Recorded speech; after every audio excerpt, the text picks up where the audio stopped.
Not a whole lot to comment on. I thought, when we had our ones in there, executed pretty well. The one turnover offensively was disappointing. We converted a fourth down, and if you'd have told me to pick one guy on the team that was going to fumble, Colin Johnson would have been the last on my list. So, some big time fourth down stops by our defense, and turnovers as well. I think 3 turnovers as well as 2 fourth down stops. I mean, that's 5 times the defense got our offense the ball back. And when we had to play our 2s and 3s there in the fourth quarter, it's learning, and it's full speed learning. And I'm very thankful that we got those full speed reps, because those guys will be better for that learning experience. But these night games, you don't have a whole lot of time to celebrate, because we're going to celebrate for an hour and now just 1 hour, 60 minutes, and then we're moving on to Sunday's preparation for next week's ball game. Injury update: Jordan Whittington aggravated his groin on the check down pass there. I think it was in the second quarter or first quarter. So he'll be day to day. He was cleared to go back in. We didn't feel like we needed him. We felt like we could finish the game with Roshan and Keontae, but he could have gone back in. And then Colin Johnson, I think there in the third quarter, very mild, just felt a little twinge in his hamstring. Held him out precautionarily, but the training staff tells me he'll be probable for next week. But we want to see how that thing reacts overnight. Questions? Tom, isn't that, it feels like the sign of real progress when you guys can have a workmanlike performance and still win by 30? Yeah, we were rusty. I mean, Sam missed some throws. We dropped the ball. We had 6 penalties, which, that happens in first games. And but I thought we started really, really fast, and that's what helped us, overcome some of those miscues. Right. And about Sam, I mean, he's out there just kind of doing his thing, and I know nobody wants to take it for granted. But tonight is a sheer example of, y'all may go as he goes. Yeah, I think most really good teams in college football would say that about their quarterback. I thought he managed the game really well. It was, again, openers against a new defensive coordinator. You go back to this guy's previous 2 stops at Nebraska and University of Connecticut, and it was 7% blitz. I think in our 2 games against him at the University of Houston, he blitzed us 1 time in 2 games, and tonight it was a blitz fest. And so we had to alter our game plan. Sam checked us into some really good plays, and it was good to see the entire offense, staff included, adjust pretty quickly to what we were seeing. Where's Brennan Eagles made the most stride in your eyes over the last 8 or 9 months, and what does it do for the offense when you've already got Colin and Devin to have a guy like a Brennan offensively? Maybe about as selfless of a player that we have on this team. I don't know if you saw him after his first touchdown, but he sprinted to go hug a big guy, and that was friggin' awesome to see him. I mean, he is as bought in as you can be to the way that we do things. And you asked where he's made the most strides. I think it's just the speed of the game and the knowledge of his assignment. But this is a 228, 230-pound young man that can run 21 miles an hour, and he's 6'3". And let's not everybody be lost on the fact too that he was on the operating table 2 weeks ago. I think 15 days ago, he had surgery on his elbow, and he comes out today and has 2 touchdown catches and was very physical on the perimeter too. The defense was kind of an unknown coming into this. Who did you feel stood out as playmakers that you think you're going to be able to count on?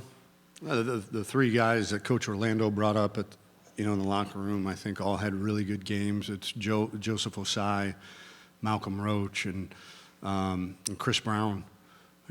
We've got to tackle a little better in the secondary. I thought, I told you that number 6, he can play for anybody in the country. He's a really good player, and they've got a lot of speed. But we're going to see a lot of speed, and so that was a good test for them. But I thought those guys really, without watching the film, I thought those 3 guys really stood out. And were you trying to isolate Jalen Green on Hardy most of the game? We had a couple different coverages to try to help him. I don't think anybody's good enough to go out there as a true sophomore and say, hey, go play a man-to-man all night long, and we'll see you with your pizza at the end of the game. So we had some calls where we played man coverage and cheated the free safety to his side. We had a couple bracket calls. So we felt good about Jalen's ability to defend him, but we also knew he was going to need some help from time to time.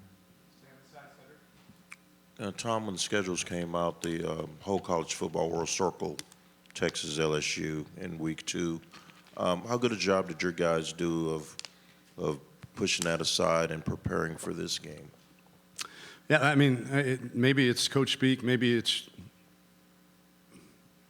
not, maybe it is unique, I don't know, but the letters LSU never came out of anybody's mouth these entire 9 months since we left New Orleans. So I don't know. I mean, that's probably a testament to a lot of things. The position coaches, harping on it. Our strength staff, who was around them all off season, making sure that we didn't, look to that game, and then the leaders in the locker room. I mean, most of those guys, all of the guys that we consider leaders, were here the last couple years, and know how the openers turned out the last couple years. So I don't know. I think it's a combination of a lot of things as to why that happened. But now that you're here, LSU's coming up, and you guys prepare early. How much did you work on LSU in the off season? Because I know that's a signature game. Zero. We've got our analysts and GAs that have been breaking them down and will give us a pretty detailed scouting report tomorrow. But we haven't watched a snap of them, and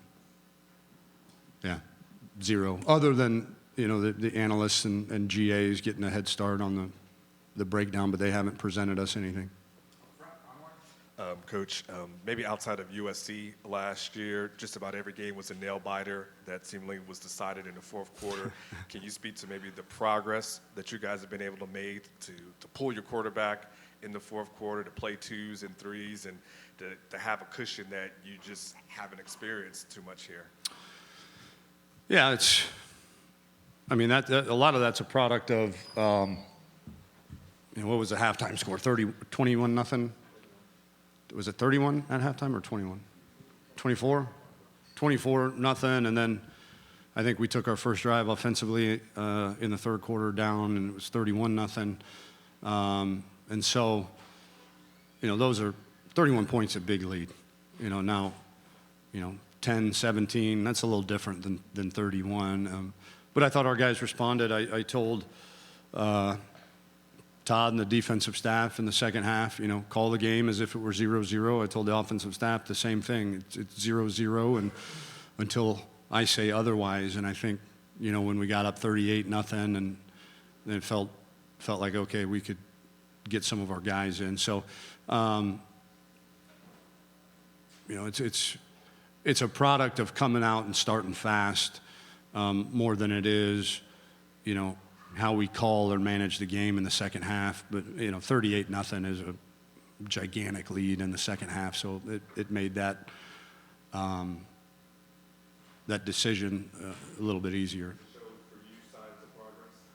Say it again. Does it show signs of progress for you? Yeah, I think so. I think the progress was shown throughout preparation. You know, the progress was shown in the mental makeup of this team leading up to the game.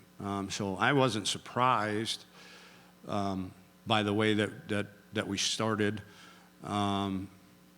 So I kind of knew that progress was already there, just the way these guys handle their business. The running back, the banged-up running back room was such a big thing coming in, and yet Keontae made it look really easy. Can you just give us an assessment of his game and the running game? Yeah, I mean, he averaged 7.1 yards a carry. You know, I thought he was a little impatient at times, kind of bored himself up in the line of scrimmage, and we still got to work on his patience and vision, but I thought he did a really nice job of when things weren't there, of certainly finding the open gap, making guys miss. You know, he was effective in the throw game as well. You know, and then I don't know if you guys knew this or not, but we get to the building yesterday and the trainers say, hey, Roshan is throwing up all over the place. He's got a stomach virus. We're going to have to quarantine him Friday at the hotel. So it was like, when it rains, it pours, you know.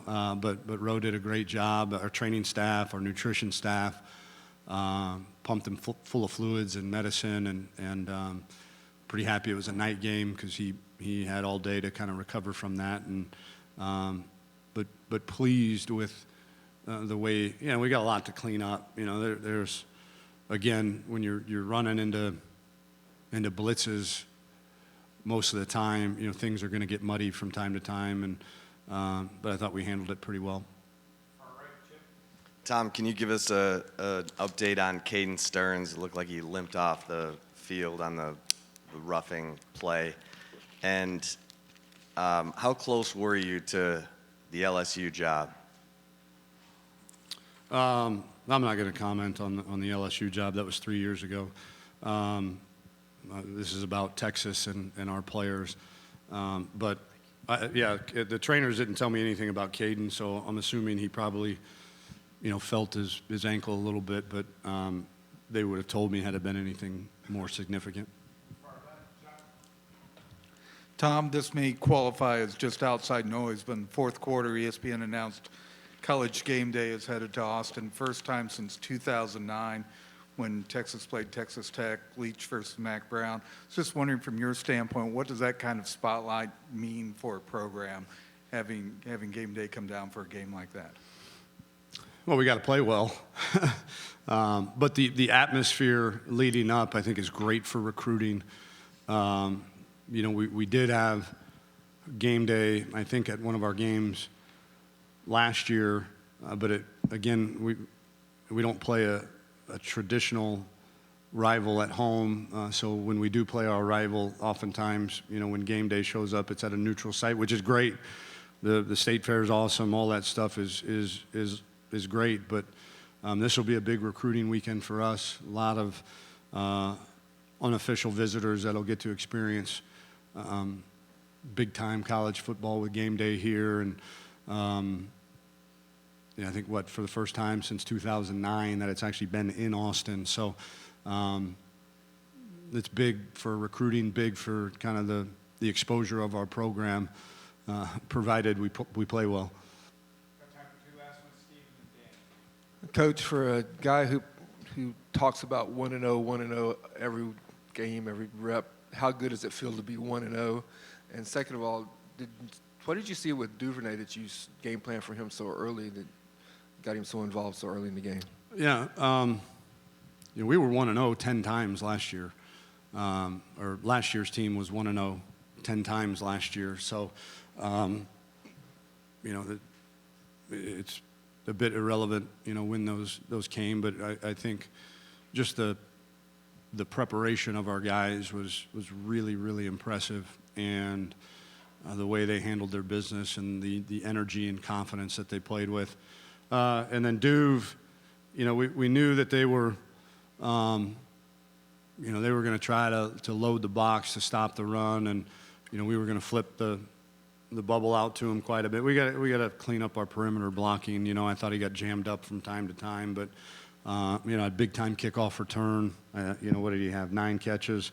Not a great yards per catch, but, we missed him down the field a couple times. But, that's going to be his deal, man. I mean, he is really, really difficult to tackle. You saw that on the kickoff return. You saw that when we did, have guys on edges on the perimeter in terms of not really covering up real well, covering the defenders up real well. But, he's going to be – he has taken to the slot position better than probably any of us could have imagined. Tom, this may be a better question to ask you after you've seen film, but what were your first impressions of the 8 defensive back package? On third down, when we brought all those guys in, I thought it was pretty good. We held them to right around 33% on third down. Had 1 or 2 busts, but I thought, again, having seen that, our offense having to see that for the last 3 weeks,